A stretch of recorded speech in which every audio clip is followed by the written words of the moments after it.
Jokes are about more than punchlines. They're often based in shared culture and community. So what sets Indigenous comedy apart? And can humor build connection? Drew Hayden Taylor is a playwright, author, and journalist, and he joins us in our studios. How are you doing, sir? I haven't decided yet. Well, tell me after the interview. I'll get back to that. All right. Well, we invited you because you had an op-ed in the Globe and Mail recently that caught our interest. A theater critic took issue with your play, The Undeniable Accusations of Red Cadmium Light. Let's take a step back. What's the play about? Well, that actually is more complicated than you would think. The overall premise is an exploration of the forgeries of Norval Morceau. The title, Red Cadmium Light, is how a lot of people can tell if some of the paintings are fake, because he developed a fondness for red cadmium light to use in skin tones, but it wasn't created until 1982. So when forgers attribute a painting to 1976 and it has red cadmium light in it, they know it's a fake. So that's the premise. But that's just a springboard to the second storyline, which is about this woman who's an expert on the works of Norval Morceau and is often brought in to consult on what's real, what's not. It turns out she's not Native. She's been advertising herself as a Native expert. She has an art gallery on a reserve, etc. But it turns out she's not Native. So that becomes plot number 2. But for me, it's actually about a relationship between a mother and a daughter. Because the daughter finds this out, the stepdaughter, the woman had married her father, who was a Native artist. Daughter finds out that her mother has been lying to her for 30 years. And to me, that's the play. Now, obviously, some serious tones there, but there was a lot of humor as well, which we'll delve into a everything little I do bit. has a lot of humor. And so I want to pick up on the review itself. What irked you about the review? I don't have the exact terminology, but the reviewer basically commented that there was a lot of laughter in the room for a lot of humor that she didn't quite understand. And then she just sort of threw in a line basically saying something like, oh, maybe it has something to do with that First Nations sense of humor. And then left it at that. And that sort of had me puzzled, because I've spent 35 years celebrating, exploring, and deconstructing Indigenous humor and regular humor. And I have to say that I actually find, well, there are more similarities than differences. Well, your headline of your op-ed was, "Don't get Indigenous humor, the joke's on you." Yeah. And we should, preface that writers typically don't get to write the headlines, but yes, what helps, what interests you about the way that mainstream audiences sort of respond to Indigenous humor? Well, as I said, 90% of the time they get it. I have had about 120 productions of my work across Canada, and I think there's only like two Indigenous theatre companies in Canada, so 99% of my plays are produced by mainstream theater companies that are very successful. Like, people do get the humor. One of my plays, Cottagers and Indians, has been produced about a dozen times in the last 10 years, and there's a lot of humor in it, and it poking at white people for a large part. But I go to a play, and the audience is 90-95% non-Native, and they're enjoying the humor. They are, as I said, there's more similarities than differences. Do you prefer, if we talk about sort of the landscape in the theater business, but if the critic themselves is Indigenous? That's one of the issues for discussion. There's a wonderful woman named Yolanda Bonnell who basically wrote an article asking older white theater critics not to come to her, or not to review her plays, because she says it's not for you. And I'm not quite that severe about it, because my mortgage knows no skin color. And I think anybody can get Indigenous humor. I'm not reinventing the wheel here. I think it's just people who don't get a joke just want to blame something or someone. So they blamed the Indigenous playwright and the Indigenous sense of humor. Now, you also write about comedy that didn't appeal to you, like the Three Stooges, or a play like Molière. Two very different types of comedy. Is comedy from dominant cultures not funny to you? Oh no, I like, but I have a broad spectrum of humor. I remember I like everything from talking about contemporary sitcoms, everything from Married with Children to Frasier. You Okay. know, I love a good cheap joke. I also like a sophisticated joke, and I try and find my way in between and do the same. Some of my humor is primarily for the Indigenous audience, and some of my humor is for a mainstream audience that some Indigenous people wouldn't get. So I play to all crowds.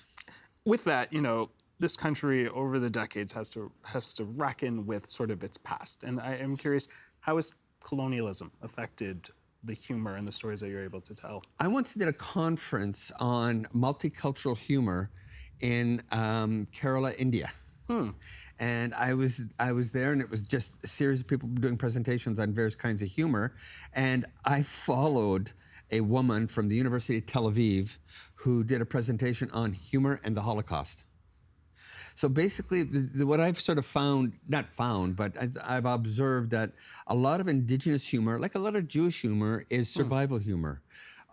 Colonization has had effect on a lot of on most Indigenous people in some way, and that is reflected in our humor, because frequently our humor is a comment on or a reaction to the world around us. So frequently, a lot of our humor is generated by the side effects of colonialism. Have you ever felt like you needed to water down some of your scripts, some of your plays, to make it more palatable? Not afterwards, no. Like I'm not I like to poke the bear, but I don't like to stab the bear. Okay. Right? So I'm What's the difference? What the difference is, do I want to make people laugh and go, oh, you got me, as opposed to, I find that insulting. I'm not trying to insult people, because once you insult people, the door closes. But I don't think there's anything wrong with showing flaws or things like that in the play that maybe people can acknowledge and laugh at. One of the things I often talk about is my definition of settlers, of white people. People of pallor, color challenged, pigment denied. I've read that, yes. Right? And those aren't really vicious, but they do comment on political correctness. Do white people take offense to that? Have you gotten On people occasion, who come? yes. On occasion. Well, I did this one line. Somebody asked me to tell a joke and about colonization, right? And one of them was, why do Native people hate snow? Because it's white and all over our land. And somebody either emailed me or made a comment on something and basically said, with that single joke, I have set back reconciliation 10 years. Wow. Right? So, yeah, some people don't get it. On the flip side, have Indigenous people come at you and said, hey, I think you went too far on that? Is there anything that's technically off limits, not for you as well? Yeah, I mean, I don't want any enemies. One of my plays, Alternatives, which is about a dinner party between 3 Native people and 3 white people, and it gets very political. It got a bomb threat once. Somebody left a message saying, if this theater doesn't stop producing plays that are racist against white people, don't be surprised at what we do. Wow. So there are people out there who have issues. And has there been a story or stories that you're like, you know what, that's not for me, I'm not going to do that story? Oh yeah, there's so many different. Everybody says everything is fair game, but I don't know. Like child abuse is not funny, and I don't really know how you would make that funny. Spousal abuse, there are things that just are generically not funny. Some people may argue that you can make anything funny. Maybe if that's the path you want to follow. It's not the direction I want to go. Residential schools? It depends. There are, at the time of contact, when John Cabot landed on the East Coast, it's estimated there were 50 to 60 separate languages and dialects spoken in Canada. And there are something like 634 First Nation communities in Canada. And I'd have to say almost every community has its own unique brand of humor. So you're asking me this when I have no right to answer for all Indigenous people. There's still a few out there that don't want me to answer for them. Makes sense. I want to talk about some successes here when we talk about Indigenous comedies. Reservation Dogs and North of North, which I loved. There's also another one. There was one called Rutherford Falls. Okay. That was a sitcom on NBC, I think, for 2 years, and it was absolutely delightful. I will add it to the list, but help me understand, why have those shows broken through? What is it about this moment that's happening? I think the dominant culture is willing to sit up and look at different ways of looking at Canada or looking at America or whatever. Years ago, when I did my very first comedy, it was called The Bootlegger Blues, and it's a play about a 58-year-old good Christian Ojibwe woman who, through a series of circumstances, finds herself in possession of 143 cases of beer that she has to bootleg in order to buy an organ for the church. Huh. And it's loosely based on a true story. Okay. Yeah. My mother was so mad when I wrote that play. Making a very long story short, first time it was produced in a mainstream theater company, I was sitting there, 300 seats full of non-native people. How can I put this delicately? With a bluish tinge to their hair. Okay. Comedy starts up. Nobody's laughing. Absolute silence.